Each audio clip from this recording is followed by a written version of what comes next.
Om Tava Kathamritam Tapta Jivanam Kaviviretam Kalmashapaham Shravanamangalam Srimadatam Bhuvi Grinanti Bhurida Jana. So in this class, we study this book, the Gospel of Sri Ramakrishna. I know I say it every class, but then there are new people, some new faces. And so we study this book, the Gospel of Sri Ramakrishna, which is basically the teachings of Sri Ramakrishna recorded by Mahendranath Gupta, who was a school teacher, a school headmaster, and a close devotee of Sri Ramakrishna. In this book, he just goes by the name M. And extensive records of the conversations that Sri Ramakrishna had. It's a spiritual classic. And this English translation was done right here in New York by Swami Nikhilananda around the Second World War, just in the early years.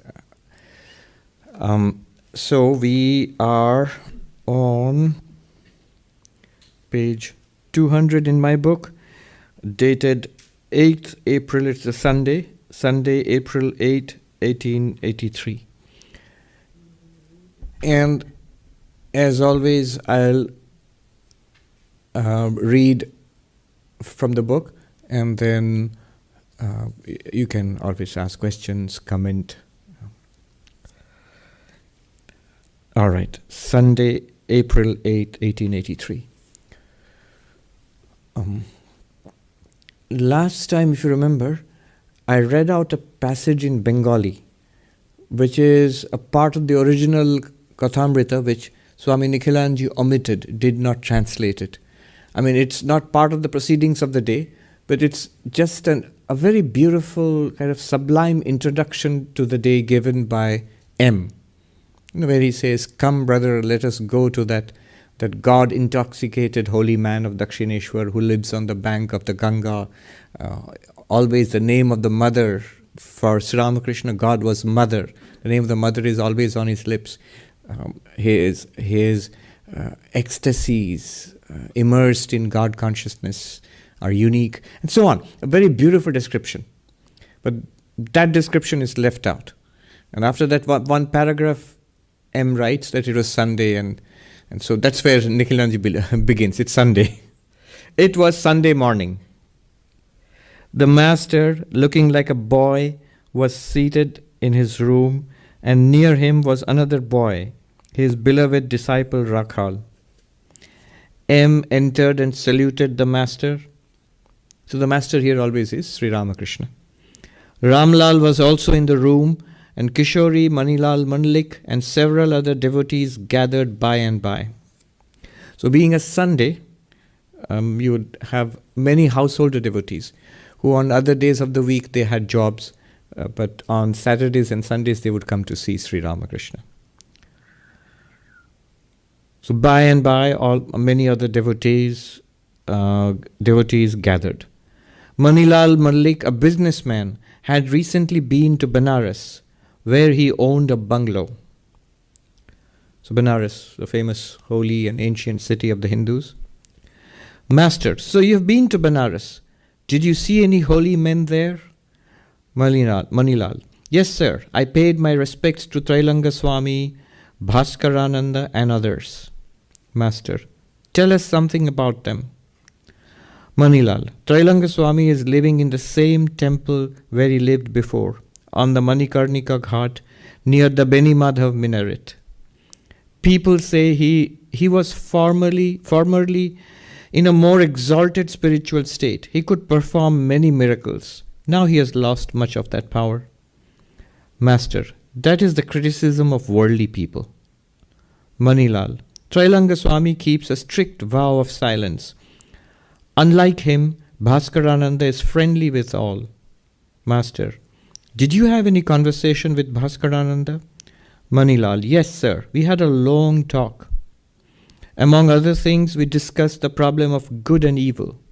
He said to me, don't follow the path of evil, give up sinful thoughts. That is how God wants us to act, perform only those duties that are virtuous. Master, yes, that is also a path meant for worldly-minded people. But those whose spiritual consciousness has been awakened, who have realized that God alone is real and all else illusory, cherish a different ideal. They are aware that God alone is the doer and others are His instruments. Those whose spiritual consciousness has been awakened never make a false step. They don't have to reason in order to shun evil. They are so full of love of God that whatever action they undertake is a good action. They are fully conscious that they are not the doers of their actions, but mere servants of God. They always feel, I am the machine and He is the operator. I do as He does through me. I speak, so it's all He here, but Sri Ramakrishna would have meant she. He does through me. I speak as He speaks through me. I move as He moves me. Fully awakened souls are beyond virtue and vice. They realize that it is God who does everything. There was a monastery in a certain place. The monks residing there went out daily to beg their food. One day, a monk, while out for his alms, saw a landlord beating a man mercilessly. The compassionate monk stepped in and asked the landlord to stop. But the landlord was filled with anger and turned his wrath against the innocent monk. He beat the monk till he fell unconscious on the ground. Someone reported the matter to the monastery. The monks ran to the spot and found their brother lying there. 4 or 5 of them carried him back and laid him on a bed. He was still unconscious. The other monks sat around him, sad at heart. Some were fanning him. Finally, someone suggested he should be given a little milk to drink. When it was poured into his mouth, he regained consciousness. He opened his eyes and looked around. One of the monks said, "Let us see whether he is fully conscious and can recognize us." Shouting into his ear, he said, "Revered sir, who is giving you milk?" "Brother," replied the holy man in a low voice, "he who beat me is now giving me milk." But one does not attain such a state of mind without the realization of God. Manilal: Sir, what you have just said applies to a man of a very lofty spiritual state. I talked on such topics in a general way with Bhaskarananda. Master: Does he live in a house? Manilal: Yes, sir. He lives with a devotee. Master: How old is he now? Manilal: About 55. Master: Did you talk about anything else? Manilal: I asked him how to cultivate bhakti. He said, chant the name of God, repeat the name of Rama. Master: That is very good. Before I go on, there's a little change in subject afterwards, so let's just take a look at what we just read. So his visit to Benares. Now the interesting thing is, this subject reminded me of none other than America's favorite humor writer, Mark Twain. So Mark Twain actually went to Benares, and he met Bhaskarananda. So there's a book Mark Twain writes about his travels around the world, following the equator. If you see that book, Following the Equator, there's a chapter on India.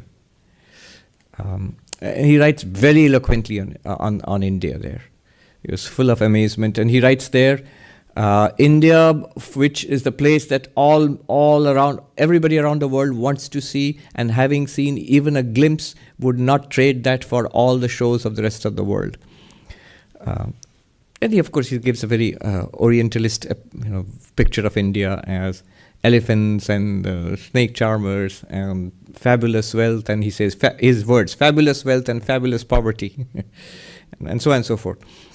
But one of the things which he was very impressed with was he wanted to meet a genuine Hindu yogi. So he was a well-known writer by that time, Mark Twain was. So when he reached India, he was received by the British administration there. It was under the British Empire at that time. So the British administrators, they treated him as a VIP guest, And so the local British administrator took him to meet Swami Bhaskarananda, exactly as described. This is, Mark Twain came later, I think in the 1890s. Bhaskarananda passed away in 1899, I think. So this was in the early 1880s, this is 1883. But Bhaskarananda was living in that house of a devotee, and there's a picture of him also. There are photographs of, at least one photograph of Bhaskarananda. Now, Mark Twain, he has drawn like a pen picture of Bhaskarananda with his characteristic humor, gentle, not very respectful, but also very funny. So, for example, he says he has the longest name of anyone I've ever come across. And he says it is Sri 108. Was 108 times Sri? Srimat Swami Paramamsa Parivrajaka Acharya Brahmanishta Bhaskarananda Saraswati. And he writes it in one line, and then he says, which is much longer than the longest German words I know. They are entirely out of the competition. But he was very favorably impressed by Bhaskarananda. He says, this is a man who is no longer of this world. He has become pure, utterly pure. And this is his last life. He asked, what is this religion all about? What does it say? It's his last life. And upon his death, he'll be one with Brahman. He will attain to nirvana. And with the help of a translator, they talked. So Bhaskarananda was also a great Vedantin and also a great scholar. He had written commentaries on the Upanishads. Those commentaries are still available. Very simple commentaries on the Upanishads. I had seen a copy of it in our monastery, Bhaskarananda's commentaries on the Upanishads. And they conversed for a short while. And Mark Twain writes, we exchanged books. He gave us he gave me a copy of his voluminous commentaries on the Hindu holy books, and I gave him a copy of Huckleberry Finn, Adventures of Huckleberry Finn. And he writes, while they might not do him much good, they won't do him any harm either. And I hope they would provide him with moments of amusement and respite in between his meditations on Brahman. So like that he writes.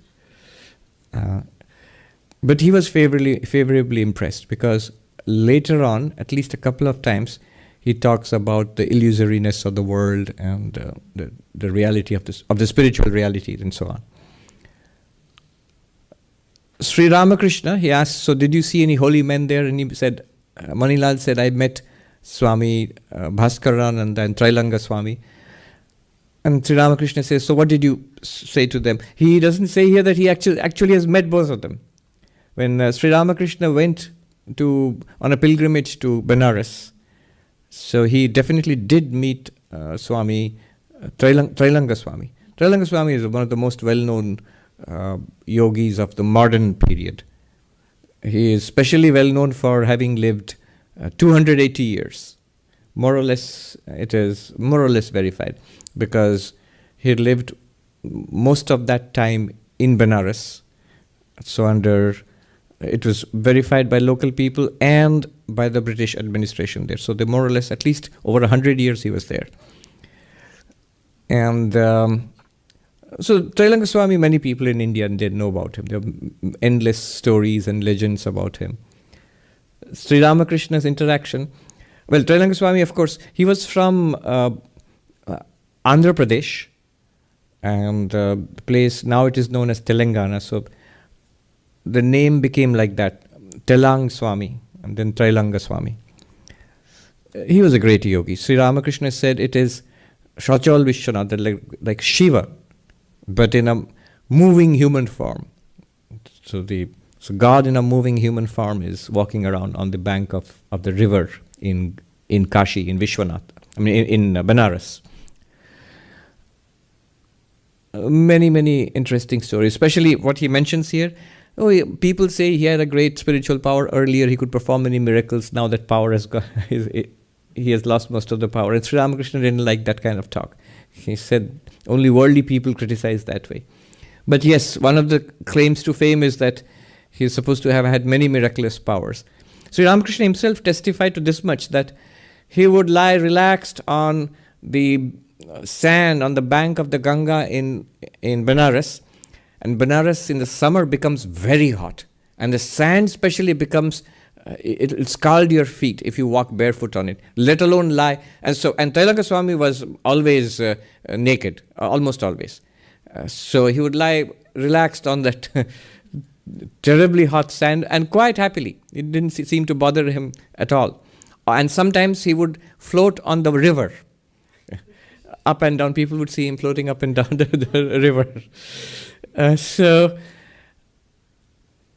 In fact, once that got him into trouble, this habit of walking around without any clothes. The British administration decided he was a nuisance, a public nuisance. So they had him locked up in jail.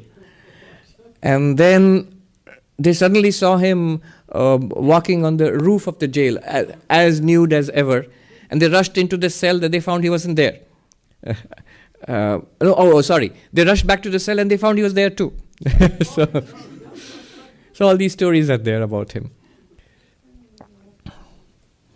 There was and as he says, Manilal, that the Bhaskarananda speaks with everybody, he's friendly with all, but Trailanga Swami is silent, doesn't speak. He had taken a vow of silence. There's an old Bengali movie which I saw about Trailanga Swami long time ago. It's a black and white movie.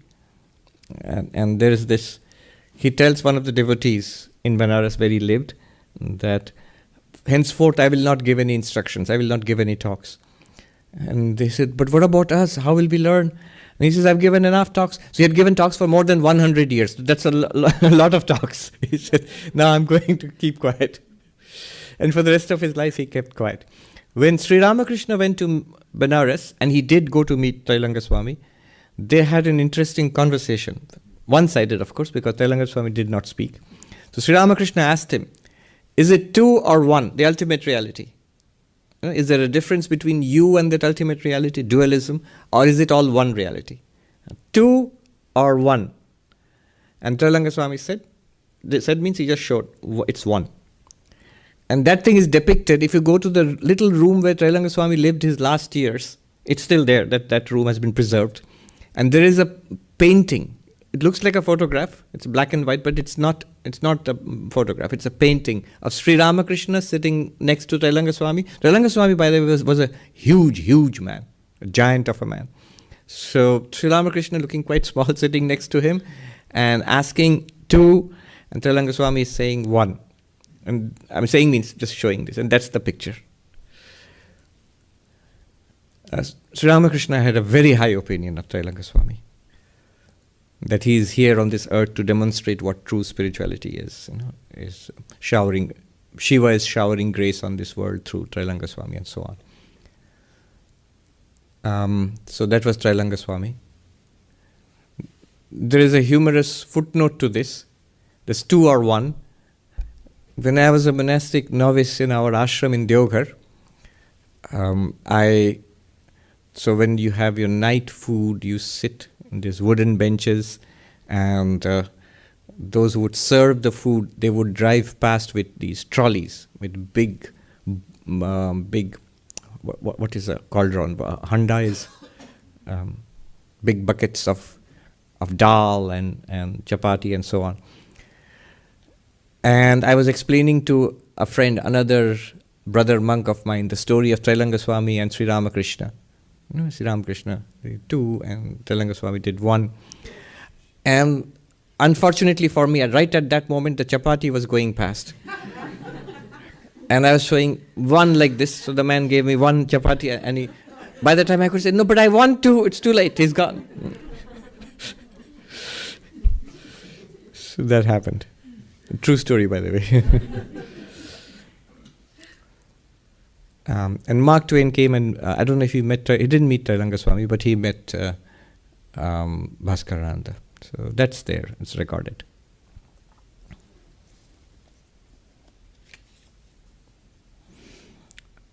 Trailanga Swami lives in the same temple where he lived before Manikarnika Ghat. That room is still there. It's a little room, you can still go and see it.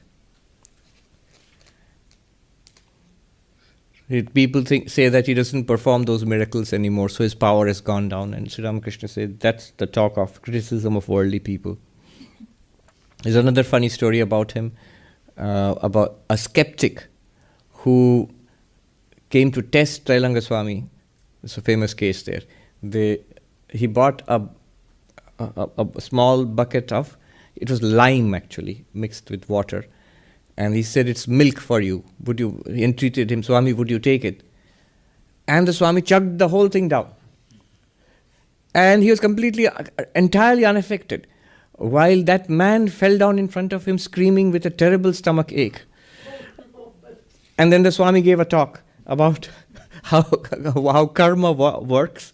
And in the case of an enlightened man, this is there in the Mundaka Upanishad, that karma doesn't affect the enlightened person, but good and bad karma will, sort of reflect back on the people. Those who do good to that person, to that enlightened one, they will get back whatever they have given to the enlightened person, and they will get back it in spades. They will get much more good to them. And that's why in India there's this tradition of serving the holy person. And those who are enemies, those who try to harm the Holy One, they get that back also. I'm sure the explanation wasn't of much relief to that man who was. But then finally, by the blessings of Trailanga Swami, that man was cured. So that's another story. But Sri Ramakrishna says, this is the criticism of worldly people. They want to always see some kind of demonstration of power, something extraordinary.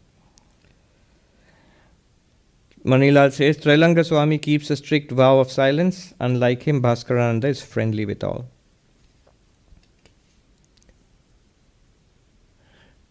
There was a British pastor who took Mark Twain to meet Trailanga Swami. Not Trailanga Swami, Bhaskarananda.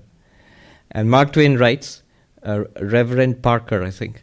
Reverend Parker, I have a feeling that Reverend Parker feels sorry for Bhaskarananda because he's a Hindu and a heathen, he's not going to be saved. And I get the feeling that I think the feeling is mutual. The Swami feels sorry for Reverend Parker. And then Mark Twain adds, I think that does good to both of them. Than feeling sorry for the other person. Yeah.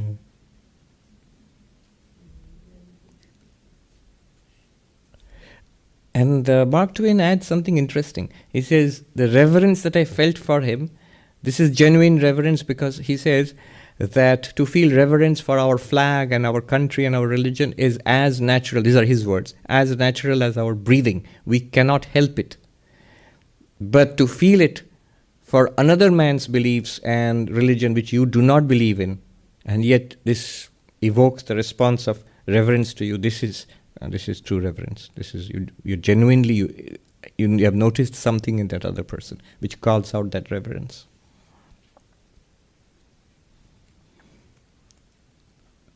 Then Sri Ramakrishna asked, did you have any conversation with Bhaskarananda? And Manilal said, we had a long talk. Number of Sri Ramakrishna's disciples, Vivekananda, I think Akhandananda also, they met Bhaskarananda. And Bhaskarananda was very impressed with, if I remember correctly, with Abhedananda, Swami Abhedananda, and asked him to stay back and study with him. And Abhedananda said, I want to go to the Himalayas. Some excuse he made so that he could leave. So he says, Bhaskarananda told him, Manilal says, that good and evil, don't follow the path of evil, give up sinful thoughts. That's what God wants us to do. Perform only those duties that are virtuous. So yes, knowing that God wants us to do good, that this life has been given by God, all of these people, this creation belongs to God. Act, doing what God wants us to do with the instruments that God has given us in the field of action that God has given us. So this is the path of righteous action. Sri Ramakrishna is, however, he pushes Manilal a little further. He says that's one way. It's meant for worldly minded people, turn them away from evil, set them on the path to good. But then he says, a much higher is a person whose spiritual consciousness has been awakened. They do not make a false step. So Sri Ramakrishna gives the example of a expert dancer. So when she dances, she is not calculating, but there's no false step. It's because she's an expert. Similarly, Sri Ramakrishna says, those who are fully enlightened, they're not calculating, is this right, is that wrong, I have to stop myself from doing what is wrong, I have to do what is right. They're not doing it that way. They act naturally, but they don't do anything wrong. They do not have to reason in order to shun evil. They are so full of love of God that whatever action they undertake is a good action. They are fully conscious that they are not the doers of their action. They are servants of God. They are mere servants of God. They always feel, I am the machine and he is or she is the operator. I do. Actually, there is a Kali Kirtan, a song to Kali. These are the lines of that. And it's she there. And she is the operator. Ami jantro tini jantri. I am the machine and she is the operator of the machine. I speak as he speaks through me. I move as he moves me. Fully awakened souls are beyond virtue and vice, and dharma and adharma. That's not to say that they are amoral. They are moral, but they are moral effortlessly, not through calculation. They realize it is God who does everything. And then he gives an example, a very interesting example, of a man who was beaten, the monk, and then he lost consciousness, and then when he was brought back to consciousness, they wanted to see if he has regained his wits. And so they were pouring milk into his mouth, and they asked, do you recognize the monk? They wanted to see if he has recovered his memory. And he said, yes, the one who beat me is the one who was pouring milk into my mouth. Which means he sees that one consciousness in all beings. One might ask, then what is evil? If it's one consciousness, one God in all beings, how can people be evil? Good and evil are the masks. The masks. Good and evil does not lie in God. It lies in our minds, in our hearts. Beyond body, beyond mind is the Atman or pure consciousness, which is what we are. I give the example of light. You have seen stained glass windows in a church. So when the light shines through that, when the light comes through it, the same one white light, but inside the church, what will you see? Various kinds. A magnificent kaleidoscopic display of color. So, like that. In some people, the glass is clean, transparent. Some it's so transparent that it's as if it were not there. The white light just shines through. In most, it's a little dirty, little scratched. In some people, that glass might be dark. So a good deal of the light is hidden, maybe. That's what we call evil. That's what we call evil. I remember in this Harvard Divinity School, a graduate student said, I don't like your Vedanta because it makes no distinction between, say, good and evil. Mother Teresa and Hitler, are they same? How can they be same? So this is the classic example, they always compare Mother Teresa and Hitler. But anyway, I said, look, when Mother Teresa was 1 year old and Hitler was 1 year old, were the two babies, one baby angelically good, another baby horrible and evil, an evil little baby? No. And even when you would call them Mother Teresa and Hitler, when both of them go to sleep, deep sleep, is one very good and the other full of evil thoughts? No, there are no thoughts at all. So clearly, and yet there is a difference. There's a huge difference. Clearly the difference is not in that sentient being, but in their minds, in their characters. Well, isn't it who they are? No. The mind, the character can be changed. It can be changed. If not in this life, over lifetimes. So Hitler will change. Over many lifetimes of great suffering and struggle, so it will change.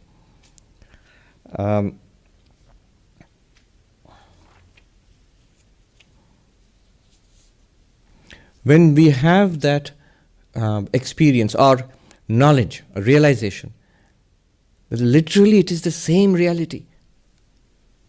As long as we see ourselves as bodies, everybody else is a body. When we see ourselves as persons, everybody else is a person. And most of us, we see ourselves as persons. And therefore, everybody else is a person to me. And persons are good or bad. I mean, not cut and dried. We're all mostly shades of grey, mixed up black and white. Good and evil is mixed up. But it's like a spectrum. So, but beyond the personality, beyond the good and evil, is one consciousness, which is forever pure and free. When we realize that is who I am, then we will realize everybody is that. When you see yourself as a body, everybody is a body. When you see yourself as a mind or a person, everybody is a person. When you see yourself as spirit, everybody is God. It's not that you do not see the body, that you do not see the personality. You still see it. The saintly, the enlightened ones, they see better than us, but they see deeper than us.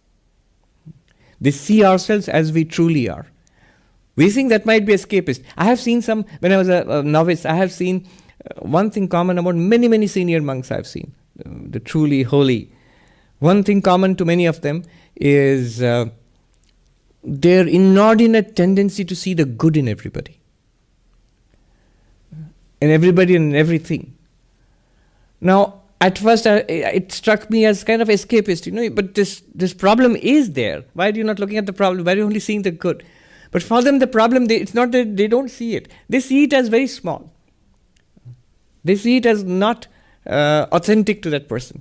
They see it as a part of a process, a work in process. And they see the good and they encourage the good. They can see where this person is going. We are just seeing right now whatever we dislike about that person.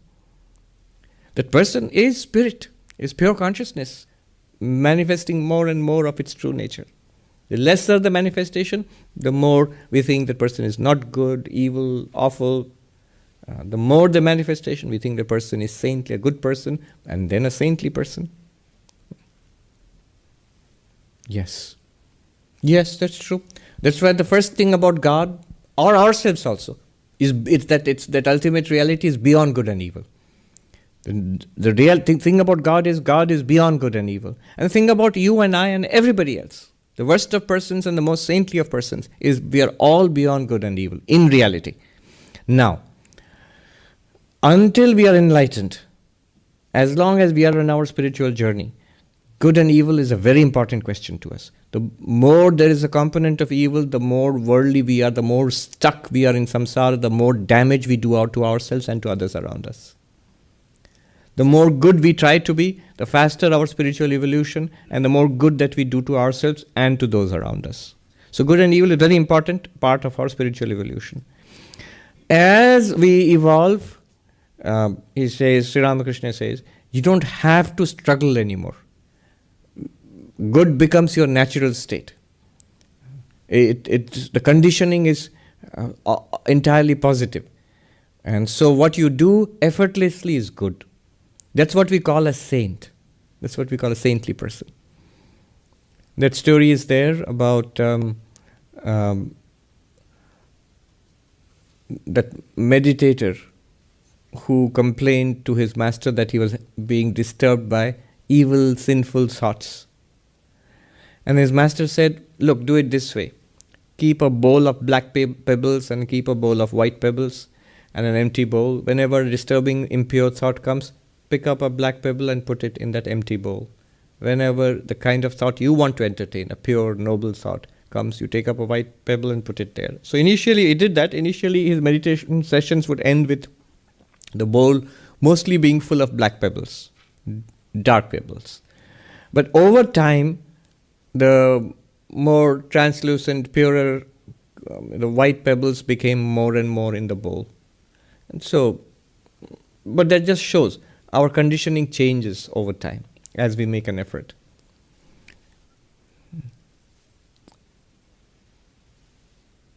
Yeah, I have noticed that. I just mentioned a number of senior monks whom I have seen. They're genuinely very good people. I mean, very good to the extent that even their sense of the bad has been erased. Even in the bad person, what we would normally consider a not good person, they won't see the not good there at all, or very little. They would not think it of much account. And I have, over the years, I've begun to see they are right, I was wrong. They are actually seeing things as it should be seen. We are very acutely conscious of the bad in other people. Unnecessarily so. Yes. Now God is responsible for the whole thing. But remember, God by himself, herself, itself, whatever you call it, is beyond good and bad. What we call good and bad is a manifestation of the power of God, and this whole play is useful in manifesting my spiritual nature, in my journey to enlightenment. We also say that is part of Maya. Yes, it's part of Maya. It's part of Maya. It's part of God's power. Now, even the evil. That's why in Hinduism you don't have a God for the good and a devil for the evil. Swami Vivekananda says in one place, to my intellect it seems, if there is one omnipotent God, he must be responsible for the whole thing, not only one part of it. And the only way you can make sense of it is God is good, but actually even beyond the good. Yes, Swamiji, when you mentioned those monks who would only see good in everyone, it just reminded me of Swami Vivekananda when he said, whatever is inside us, that's what we see outside also. Vivekananda said, if you see evil, weep that you yet see evil. Weep. Because you are seeing what is in you. And he would give the example of a child who is in a room and a thief comes to steal a bag of gold. The child doesn't see the thief. Because neither the gold, nor the greed, nor the stealing, none of it is in the child. I heard of this monk, Mathura Das, I think. He was again in Banaras, so we have a Banaras connection today, in Kashi and Banaras. So this is a reminiscence of that monk. He was another great monk who lived in Banaras. And he was very childlike, a Paramahamsa, absolutely guileless. He would sometimes come to our ashram, and our monks would take care of him, feed him and all that. But he didn't ask for anything. He would be always joyful like a child and wander around. So a queen, so many royalty, Indian royalty, they would visit Banaras on pilgrimage. So a queen going on a palanquin, in those days you would sit in a box and be carried by people. So she saw this monk standing and shivering in the cold. And she asked one of her guards to send an expensive blanket to him. So the guard went and offered him. When he didn't react, the guard wrapped the blanket around him and said, the queen has, Rani Sahiba, the queen has sent it for you. He didn't react. Next day the queen again was passing by the same place in her palanquin, and she again saw the monk without any clothes standing in the cold in Banaras and shivering. And she was taken aback. And she asked the guard to find out what happened to the blanket which we offered him yesterday. So the guard went and asked, that Her Highness is asking, what about the blanket? Rajai, in Hindi, Rajai. What happened? The one which we put on you yesterday. And the monk snapped back. I'll tell you what he said in Hindi, then I'll translate. मैं क्या दरोगा हूँ तेरा रजाई का देखभाल करूँगा? Am I a policeman that I'm going to guard your blanket? He had no sense that the blanket was his, that was offered to him. Even I don't think he had much sense of this body being his. For him, everything belongs to the Lord. Somebody put it on him, somebody took it off him. For him, it's all the same.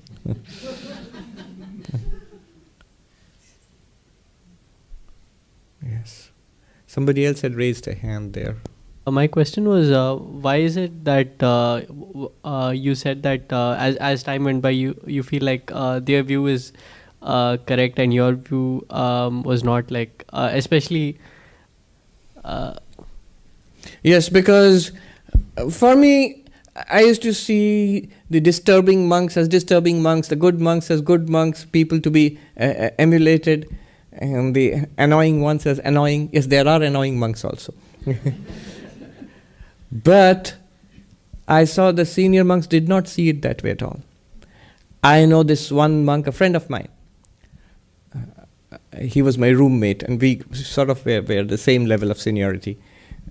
We were newcomers to the monastery. And he got in trouble with everybody. Everybody. And everybody was annoyed with him. Because he quarreled with everybody. He was actually a simple man, a village boy. So he quarreled with everybody. To the extent that the head monk, the head of the monastery, called him, and he had tried him out everywhere, in every department, in the office, in the storeroom, in the temple, in the book sales counter, whatever work was there, in the kitchen. He had tried him out everywhere. He had quarreled with everybody. So finally, the head monk called up this novice, brahmachari, newcomer, and said to him, "What am I going to do with you? What work will you do? You want to do my work?" And he was so simple. He said, "No, I don't think I could do that." And be the head of the monastery. And the day came when a group of monks complained against this newcomer to the head of the monastery. And to their surprise and our surprise, he didn't support them, although all the facts were on our side. He rather indulged that newcomer. So one day, we used to walk with the abbot of the monastery. Every day we had a meeting. The newcomers would walk with him every night, and we would have to memorize the Gita and recite the Gita, and then he would ask about our day and give us advice and things like that. So we asked, "Swami, don't you know what we said?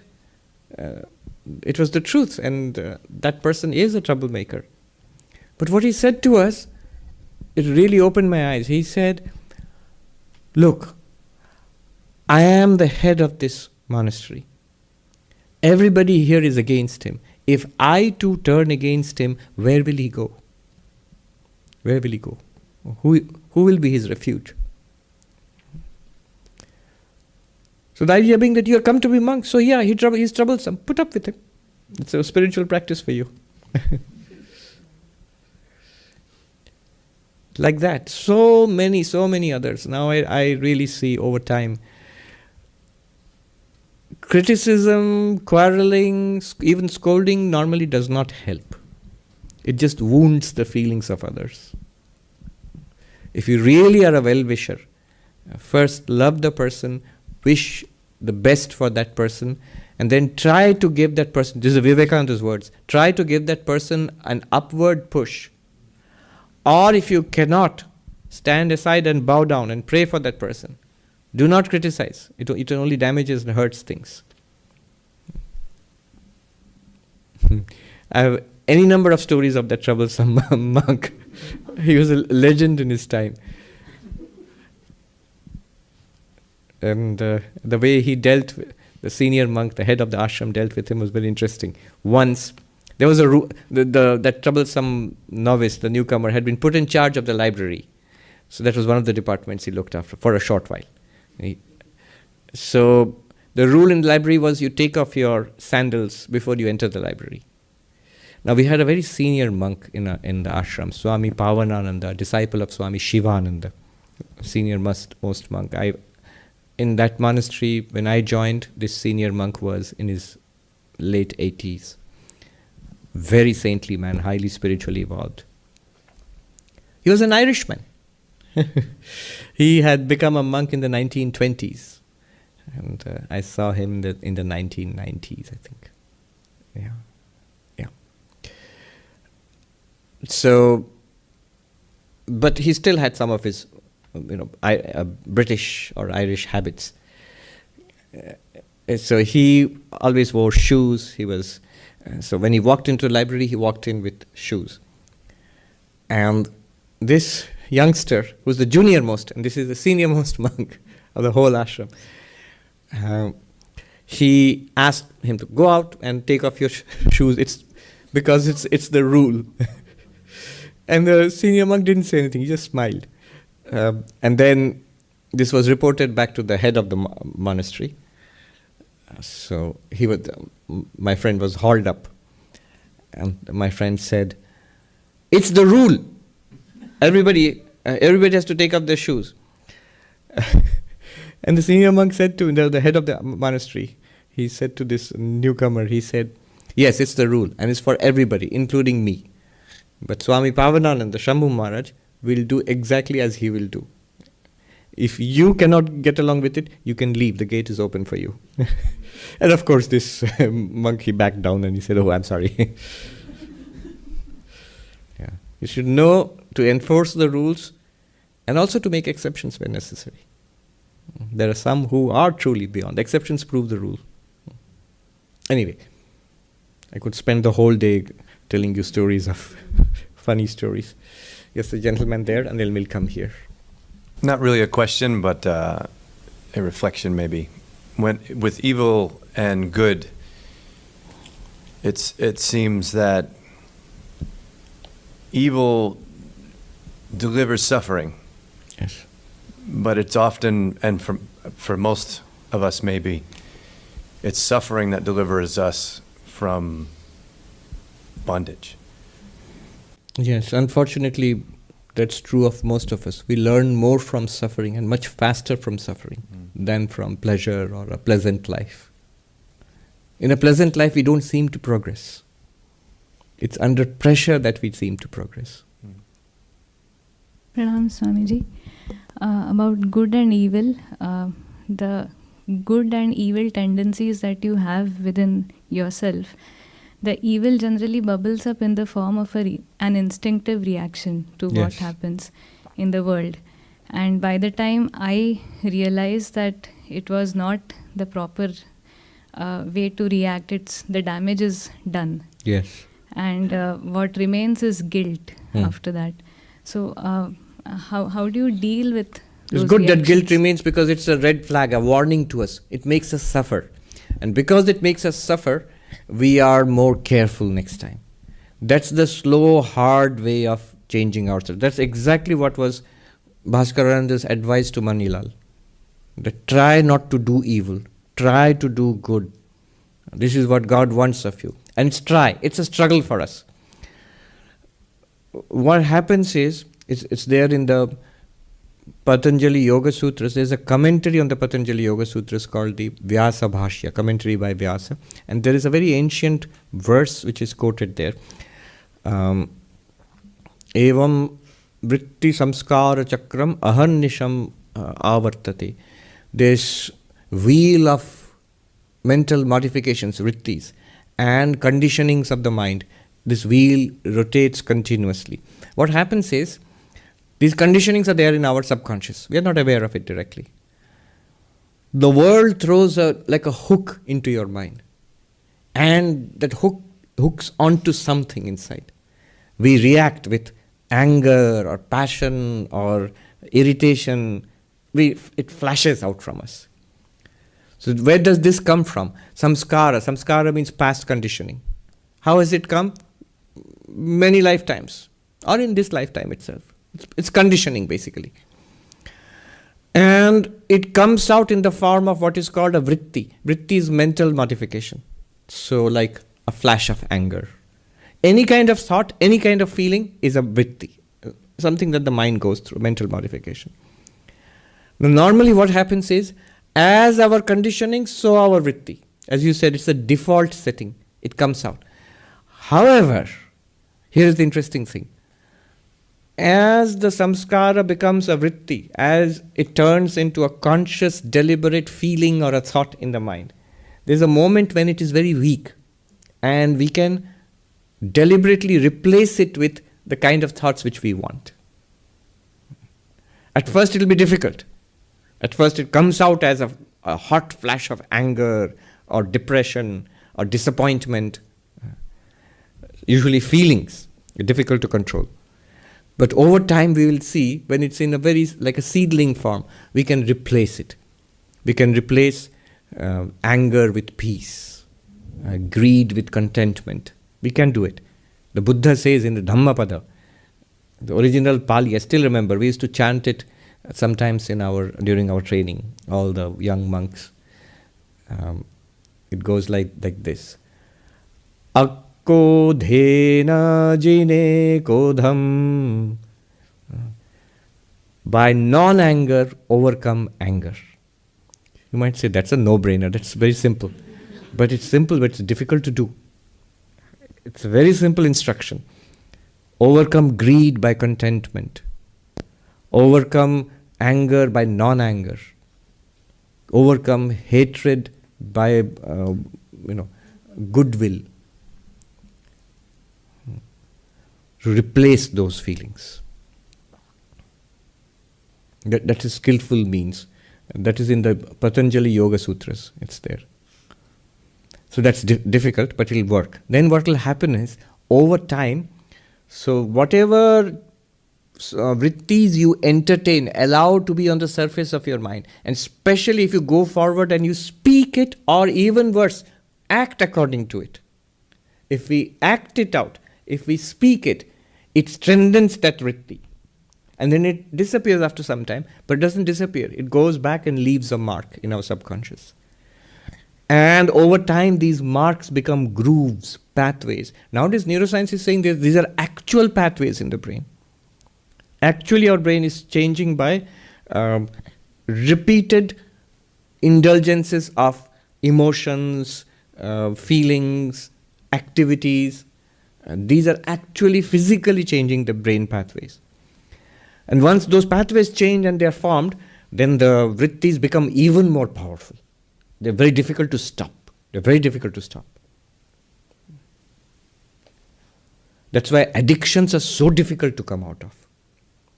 They can be overcome, but it's difficult because pathways have already been set in the brain. Now, what do you do about it? You can't go and change those pathways. You cannot go and change those samskaras. They are not available to us anyway. We don't even know them. So, the way to do it is whatever is entertained at the surface level, at the conscious level in the mind, you can change that. And that too at the beginning when it bubbles up. You replace the negative with a positive, try to at least.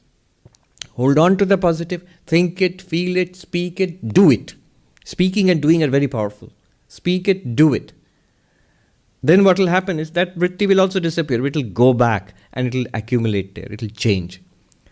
And then, like that meditator whose black pebbles began to be changed into more and more white pebbles, we'll find instinctively, as you said, for the saint, it is instinctively that the good bubbles up. They don't have to work anymore. They don't have to carefully change themselves anymore. It becomes they're instinctively good. Sri Ramakrishna puts it this way, they do not take a false step. So we should not think whatever is bubbling up from within is sort of default, it is preset, we can't do anything about it. No, we can. That's where we can. That's the place we are supposed to act. And we will act. See, when it becomes too difficult for us, our behavior becomes too unbearable for us and for others, then we are forced to change. We are forced to change. Why wait for that period? Why wait for that time to come? There's this whole AA movement, the Alcoholics Anonymous movement. Why is there a movement? Why do people come to it voluntarily? Most of them come voluntarily. It's because it's not really voluntary. Life has become so miserable for them. They want to change now. But change has become very difficult. The pathways are very strong now. And so but it can be done. The change can be done.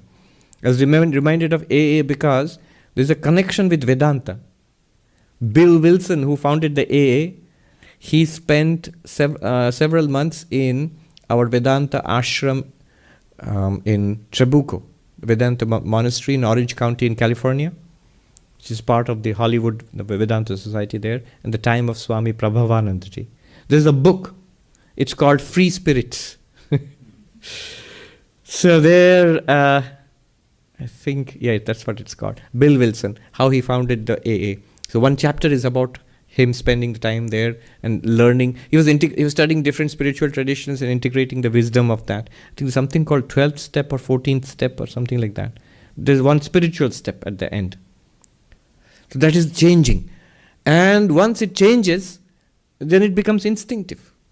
As we say, instinctively reacting in a negative way to things, then you will find instinctively, without any hard work itself, you are reacting in the right way, in a serene way, peaceful way, positive way, helpful way for yourself and others. Sri Ramakrishna gives a very nice example. He says, again, he lived on the bank of the river. So you would see these little boats, which are still there, by the way. The boatman has a long oar, and he pushes it against the river bank to push the boat out. And he has to work hard. He has to keep pushing the boat out until it goes midstream and catches the current. Once it catches the current, the boat goes along merrily and the boatman just has to hold on to the rudder. Sri Ramakrishna picks up on that example. He says, in the beginning of spiritual life, you have to struggle. And after some time in midstream, when you come to midstream, you don't have to struggle anymore.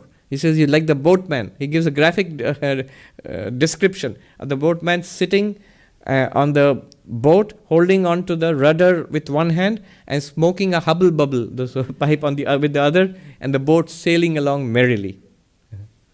So he gives that example. When will that come? That will come only when the samskaras which are being replaced have more and more begun to change the storehouse of samskaras which we have got. And so instinctively, good reactions, feelings, they come out. Pranam Maharaj. I'm asking this question from a place of confusion and curiosity, so forgive me. If the goal is to reach non-dual Brahman, and yes, then when we introduce the concept of God, the duality immediately sets in and we start attributing all the good qualities to God, like all the discussions have been happening.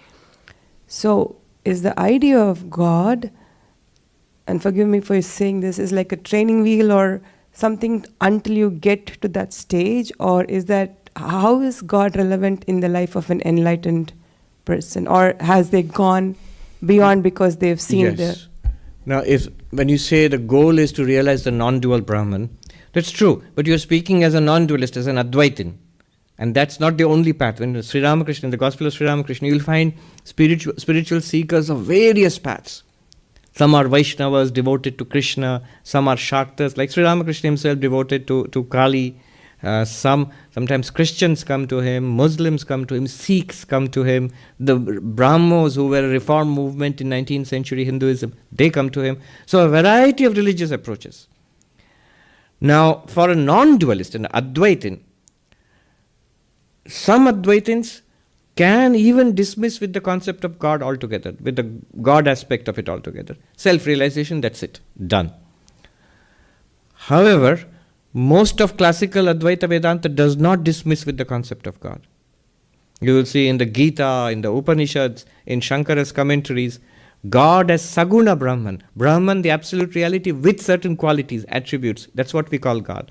Vivekananda put it in another way. Seen from the inside, it is you, your real nature. Seen from the outside, it is God. This is a way of putting it. Suppose you do not work on yourself. Advaita Vedanta requires us to work on ourselves. That means to see who am I or what am I? Am I just this body? Am I the mind and intellect? Am I the personality?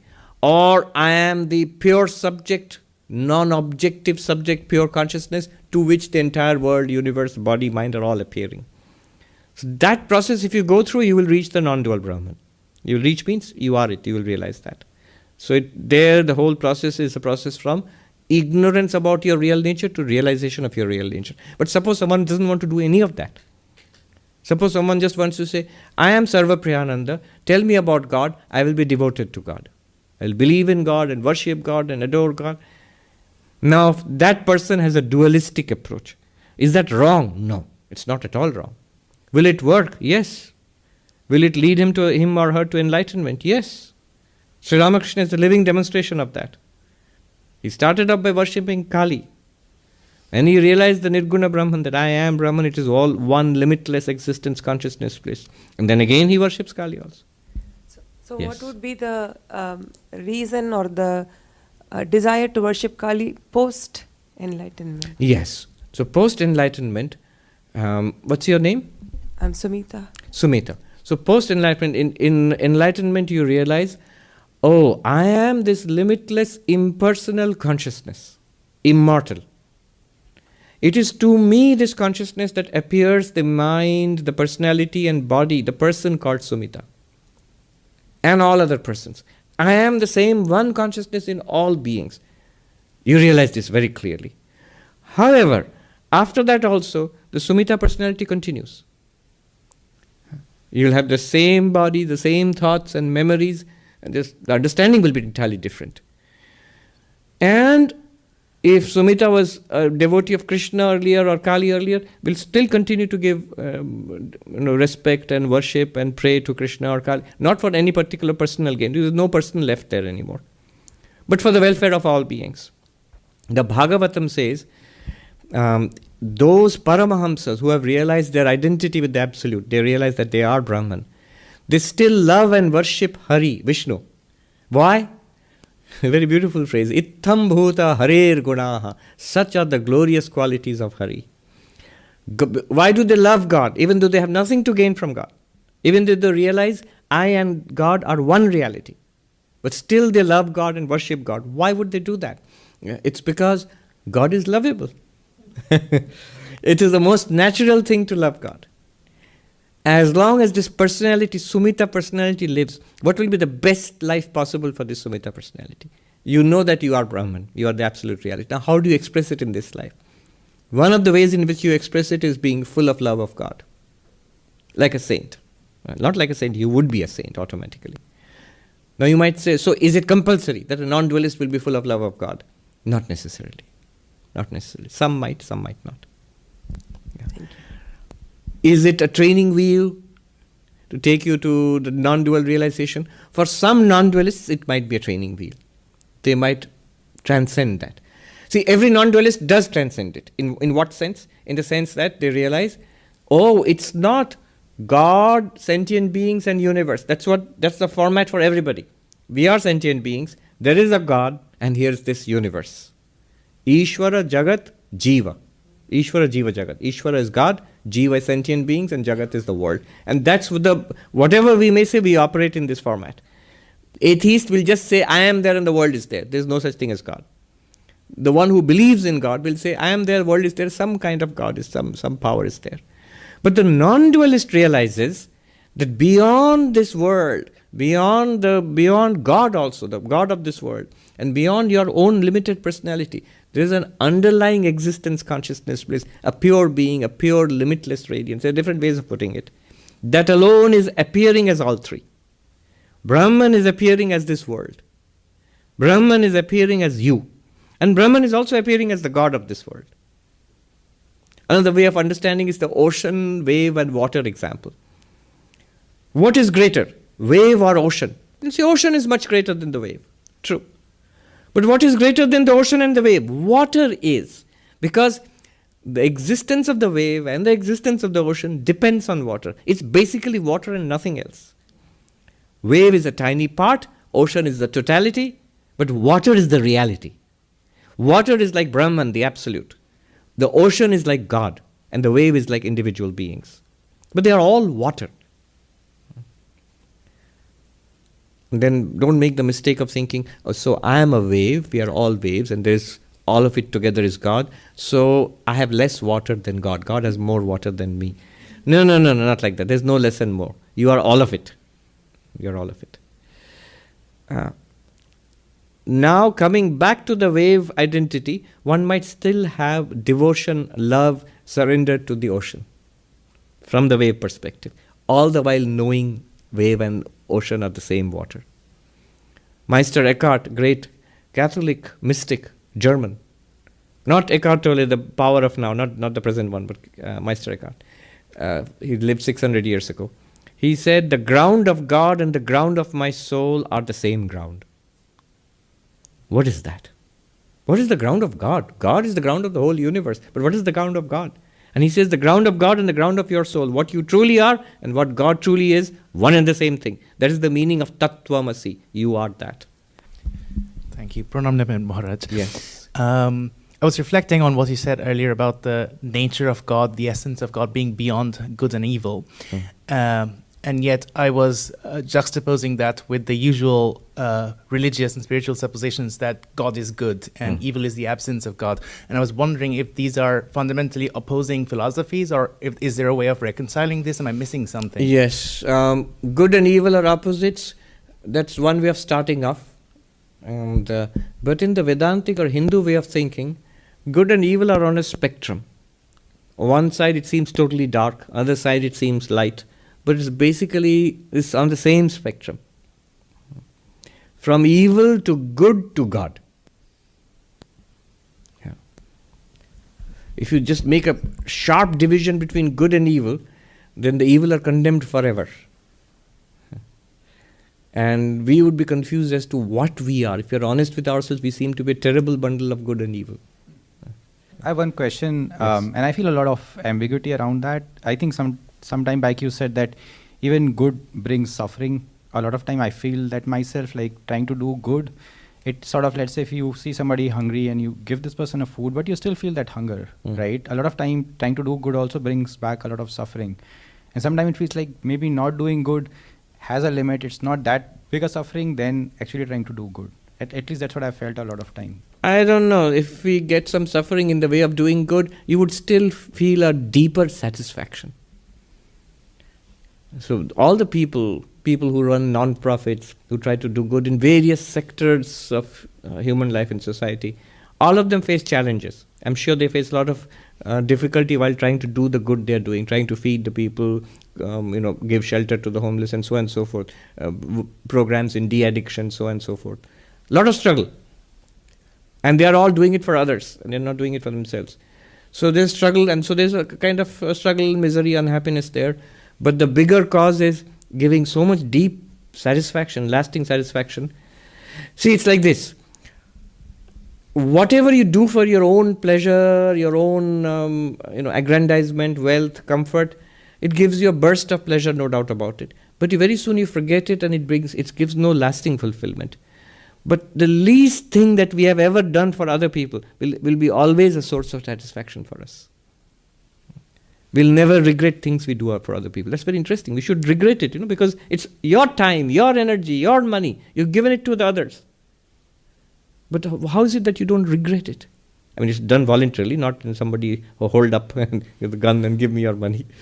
No. So we do not regret what is done for the sake of others. Yes, the lady here. Pranam Swamiji. I sort of forgot the question and the point. Oh, right. That happens.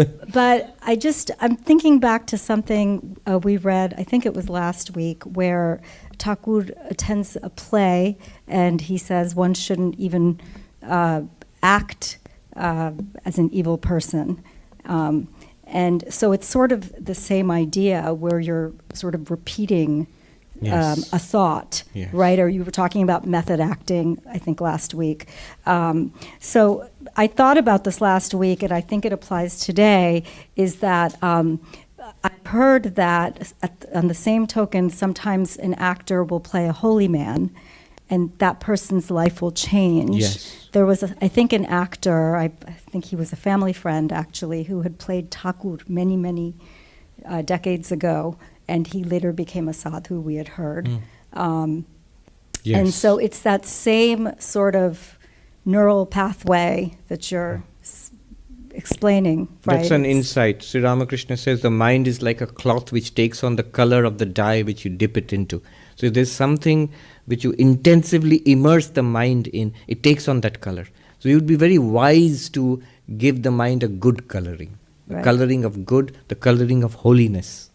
Then life becomes much better for us. And even when they say fake it till you make it, right? Yes, that's true. So, or the idea of the gratitude journal, where every day, it might kill you to come up with 2 things that you have gratitude for, but then you see the list by the end of the week and it's growing exponentially. Yes. And it's again your And brain. keep the little bit of a distance between yourself and the goodness project. Otherwise it becomes a struggle. It's not that you are becoming better and better. You are the witness. You are perfect already. But it's a very nice project to spend your time in, to transform the mind from bad to good. And transform the character of the personality from bad to good. And it's of course very helpful, essential for spirituality, but also good for you and good for everybody else around. Thank you. All right, on that note we'll end. Om Shanti Shanti Shanti Hari Om Tat Sat Sri Ramakrishna Arpanamastu.